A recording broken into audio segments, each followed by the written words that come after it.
రాజన్ వచ్చినాడు, పెళ్లి కొడుకు రాంబ్రహ్మ వచ్చినాడు, పెళ్లి బంధువులు అందరు వచ్చినారు. ఒక్కసారి వచ్చిపోమ్మా మెరుపుతేగంటే మెరుపుతేగ సప్పనొచ్చి సప్పన వెళ్ళిపోతుంది అనమాట. ఆ టైప్ అయిపోయింది జగన్మోహన్ రెడ్డి గారి పరిస్థితి. ఇప్పుడు ఎందుకు ఈ మాట అంటున్నానంటే, జగన్మోహన్ రెడ్డి గారు కొద్ది రోజుల క్రితమే బెంగళూరు నుంచి తాడేపల్లి ప్యాలెస్కి వచ్చారు. మళ్ళీ తాడేపల్లి ప్యాలెస్ నుంచి మళ్ళీ బెంగళూరు ప్యాలెస్కి వెళ్ళిపోయారు. ఈ మధ్యలో ఒక 2-3 రోజులే ఉన్నారు. ఈ 2-3 రోజులు కూడా ప్రజల దగ్గర నుంచి కొంతవరకు వినతులు, ఆ పార్టీ శ్రేణులకు కలవడం, ఆ కార్యకర్తలతో మమేకమవ్వడం, అలాంటివి కొన్ని చేశారు. అంటే ఒక పార్టీ అధినాయకుడు చేయవలసిన పనులన్నీ చేశారు. అయితే ఈ 4-3 రోజుల్లో అందరూ వచ్చి కలవడం అవ్వదు కదా. కొన్ని జిల్లాల వాళ్ళు, కొన్ని ప్రాంతాల వారు జగన్మోహన్ రెడ్డి గారిని పర్సనల్గా వచ్చి కలాలని రెడీ అవుతున్నారు. ఆ టైంకి జగన్మోహన్ రెడ్డి గారు మళ్ళీ తాడేపల్లి ప్యాలెస్ నుంచి బెంగళూరు ప్యాలెస్కి వెళ్ళిపోయారు. ఇప్పుడు జగన్మోహన్ రెడ్డి గారు ఇక్కడ ఉంటున్నటువంటి తాడేపల్లి ప్యాలెస్ జగన్మోహన్ రెడ్డి గారిదే, అక్కడ బెంగళూరులో ఉన్నటువంటి ప్యాలెస్ జగన్మోహన్ రెడ్డి గారిదే, గవర్నమెంట్ది కాదు, ఆయన సొంత కార్యకలాపాలు అవ్వచ్చు, నో ప్రాబ్లం. అయితే ఒక పార్టీ అధినాయకుడు ఉన్నప్పుడు, ఒక పార్టీ నాయకుడు అయినప్పుడు, ఒక పార్టీకి మెయిన్ పర్సన్ అయినప్పుడు ఏం చేయాలి? ఇప్పుడు అధికారంలో లేనప్పుడు సో నువ్వు రాష్ట్రంలో ఉండి రాష్ట్రంలో రాజకీయాలు చేయాలి. ఇదే కరెక్ట్ టైం. సో నువ్వు ఇప్పుడు ప్రజలకు అందుబాటులో లేకుండా, కార్యకర్తలకు అందుబాటులో లేకుండా, పార్టీ శ్రేణులకు అందుబాటులో లేకుండా తాడేపల్లి టు బెంగళూరు, బెంగళూరు టు తాడేపల్లి తిరగడం వల్ల ప్రజల్లో ఒక రకమైన అసంతృప్తి వచ్చేసింది కూడా ఆల్రెడీ.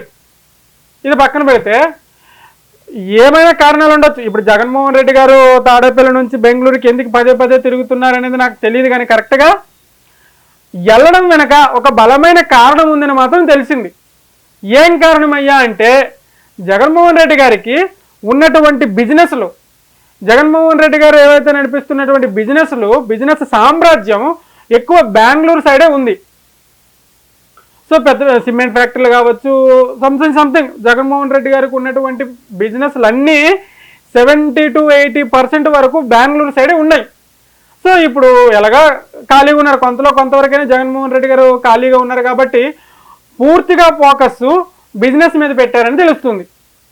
అంతేకాకుండా బెంగళూరు తాడేపల్లి బెంగళూరు ప్యాలెస్కి వెళ్ళిన తర్వాత ఆ కేంద్ర నాయకులతోటి, ఆ పెద్ద కొంచెం ఉన్నత స్థాయి నాయకులతోటి సమీక్షలు జరుగుతున్నారు కేంద్ర స్థాయిలో, అది వేరే విషయం.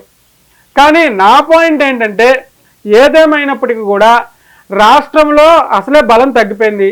11 సీట్లకు పరిమితమైనప్పుడు ఖచ్చితంగా రాష్ట్రంలో కనీసం ఒక 10 నుండి 20 రోజులు రాష్ట్రంలో టైం కేటాయించాలి.